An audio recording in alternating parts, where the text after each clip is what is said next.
Hi there, how are you doing? Hope that everybody's doing great. This is your brother Gumba Joe from Apron Delang Olive. Today I would like to teach you a very important dialogue between Fatu and Abdul. I hope that it's gonna help you to improve your English. Okay, so but don't forget to subscribe, share and like our videos. Yeah. Salut les gars, j'espère que yéen a ci jàmm da leen jàmm ci seen njàngum anglais ak seen mbokk Gumba Jaw de apprendre langue en wolof. So tey incha allah ñëwaat ak yéen ci seen beneen bindu ci anglais bi jox leen si benn dialogue boo xam ne si mi ngi nekk ci diggante Fatou ak Abdou te dialogue bi am na yaakaar na dina leen dimbale pour ngeen gën a mën a améliorer ci seen njàngum anglais. Okay, so without further ado, let's jump right in. Okay, title bi mooy doon What are you doing now? Titre mooy lan ngay def léegi lan ngay def. What are you doing now? What are you doing now? What are you doing now? Mooy lan ngay def léegi lan ngay def nii. What are you doing now? What are you doing now?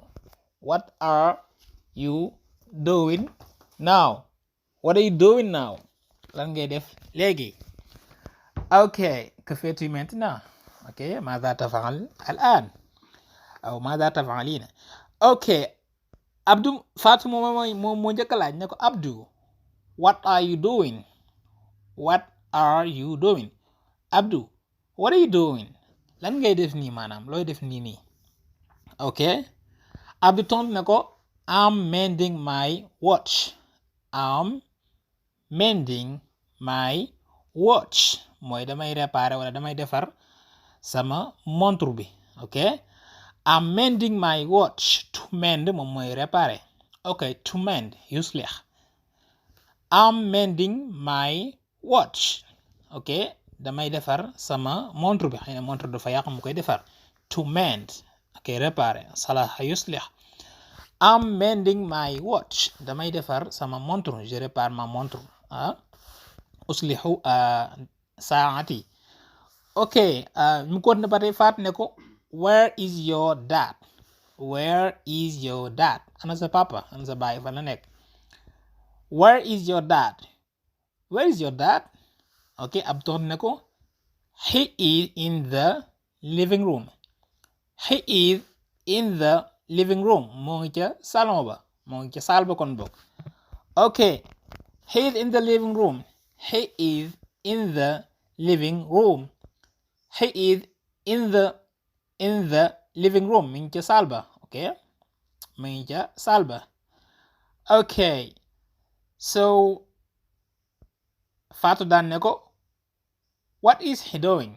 What is he doing? Lan lay def sa papa lan lay def maanaam lan lay def ca maanaam ca saal ba. What is he doing? What is he doing? What is he doing? Lan lay def. Okay, ab toot ne ko he is reading a newspaper. He is reading a newspaper. Mu ne ko dafay lire ab journal. Okay, newspaper moom mooy journal. Okay, jarida. He is reading a newspaper. Dafay lire ab journal. He is reading a newspaper. Okay, Fatou kon ba tey ne ko and your mom, where is she? Sa yaay nag anamu. And your mom, where is she? Et ta mère, où est-elle? Okay, wa ummuka ayna hiya? Sa yaay nag fan la nekk? And your mom, where is she? And your mom, where is she? Okay, Abdou tontu ne ko she is in the kitchen. She is making lunch. She is in the kitchen. She's making lunch. Mu ne ko ma nga ca waañ ba dafay préparer wala dafay togg añ bi. Okay, she is in the kitchen. She is in the kitchen. Okay, elle est dans la cuisine. Elle prépare le déjeuner ou bien elle est en train de préparer le déjeuner. Okay, she is in the kitchen. Mu ne ko sama yaay ma nga ca waañ ba dafay togg añ wala dafay préparer añ bi. Okay, she is in the kitchen. She is making lunch. Okay, هي في المطبخ هي تعد الغداء. Okay, Fatou continue ba tey daan ne ko where is Khady? Where is Khady? Khady nag moom anamu. Where is Khady? Abdou tontu ne ko she is in her bedroom. She is doing her homework. mu ne ko ma nga ca néegam chambre à coucher am dafay defar ay devoir am. Homework mooy devoir yi nga war a def ci kër gi. Okay, she is in her bedroom. She is in her bedroom. She is doing her homework. mu ne ko ma nga ca néegam dafay def ay devoir am. Okay, devoir à la maison. Okay, she is in her bedroom. She is doing her homework. Okay, so Fatou Kunta bare nañ ko and Mustafa nag moom maanaam Mustafa and Mustafa wa Mustafa wa maada an Mustafa and Mustafa. Okay, so Abdou ne ko he is in the bathroom. He is having a shower. mu ne ko ma nga ca salle de bain ba wala ca douche ba dafay sangu. He is in the bathroom. He is having a shower. mu ne ko ma nga ca bi mu ko laajee ne ko ana Fatou ana Mustafa Abdou ton ne ko he is in the bathroom. He is having a shower. ma nga ca salle ba wala dégg sax salle de bain ba ma nga ca ma douche ba daal dafay sangu. He is having a shower.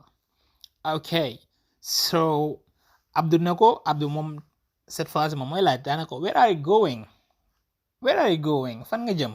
maanaam Abdou moo laaj loolu Fatou ne ko fan nga jëm? Where are you going? Where are you going? Okay, so Fatou said I'm going home. maa ngi dem ca kër ga. I'm going home. Je vais à la maison. أذهب إلى المنزل. Where are you going? I'm going home. Okay, maa ngi dem ca kër ga. Okay guys, that's all from me today. Yaakaar baax a baax ni am na solo. Okay, so laaj bi mooy kon yéen ñi seetaan vidéo bi what are you doing now? Lan ngay def? Après donc yow li ngay def kon bindal ma ko commentaire ci suuf. What are you doing now? Okay guys, that's all from me today. Thank you all for watching. God bless you. See you next time. Please and take care. Have a good night or have a good day.